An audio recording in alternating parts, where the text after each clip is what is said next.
The Witch of Greed Echidna and Natsuki Subaru having wrapped up their second tea party together just moments ago. It was Subaru's request for Echidna to avoid removing himself from his memories for his mental stability. After his most recent reset, Subaru was close to destroying himself had it not been for Echidna's support. With him revealing his ability to her, it was a lot of baggage that Subaru released all at once. Something that he did not want to forget happening, no matter the cost. However, Echidna was greedy, honing true to her title. She wanted to see what would happen if Subaru had forgotten once again. To see the actions of a man desperate for relief, unable to die, she was willing to accept the price of her decision.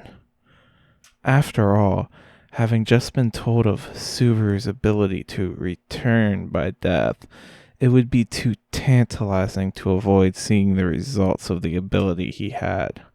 Thus, she ignored his request and returned him back to the world not remembering anything. After all, it's not like they were in a contract or anything. Subaru's mental stability was not something Echidna should be placing above her curiosities. She did warn him before. She was an evil person after all. Guess he would forget about that too, right? I love you. Subaru looked at his feet, watching the sea of darkness swirl around him, the texture of the black muck feeling strangely warm and velvety. How did this happen? I love you, I love you, I love you. Subaru slowly lifted his gaze to better see the phantom. His eyes were lifeless and void of emotion. The blood still trickled from his forehead down to his chin, a consequences from his recent outburst of despair. Why? I love you. Subaru watched the shadow repeat these words over and over again, watching him with interest as she kept releasing her darkness over to him. Everything else nearby was consumed with little exception. The trees, the wildlife, the tomb behind him still remained, but even that wouldn't last long. His head hurts. It's like he's missing a piece of the puzzle in himself. After his outburst, all he could remember was nothing. He couldn't remember a thing. He saw earlier that Amelia was missing from the tomb. If he put two and two together, then Amelia was most likely a casualty to the phantom in front of him. By all means, this was a failed run of his life. Subaru should be trying to kill himself to start over again. But he wasn't. He had lost the nerve, the will to keep fighting after his last reset. There was no buffer, nothing to raise his spirit since then. No Amelia to rest his head on, no Rem to pretend he was a hero for. Nothing. It was just him and the Witch of Envy, his contractor, his reaper, his judge, jury, and executioner.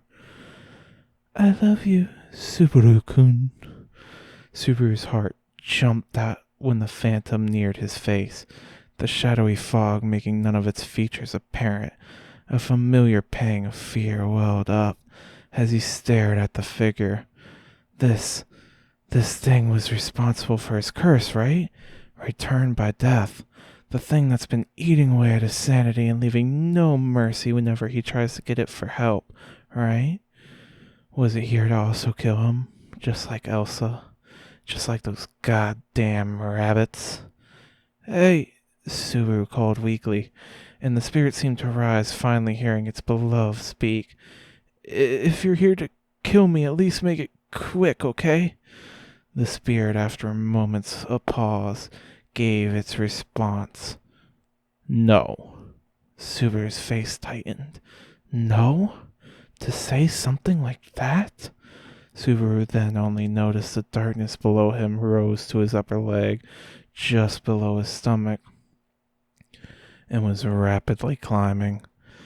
Please, I'm begging you. Subaru, desperate for a better end to this cycle, tried to reason with the phantom. He couldn't muster the strength to fight, his body still traumatized from his last death, so he opted to reason with the spirit. You won't die. The spirit spoke once more and reached around him in a loving hug.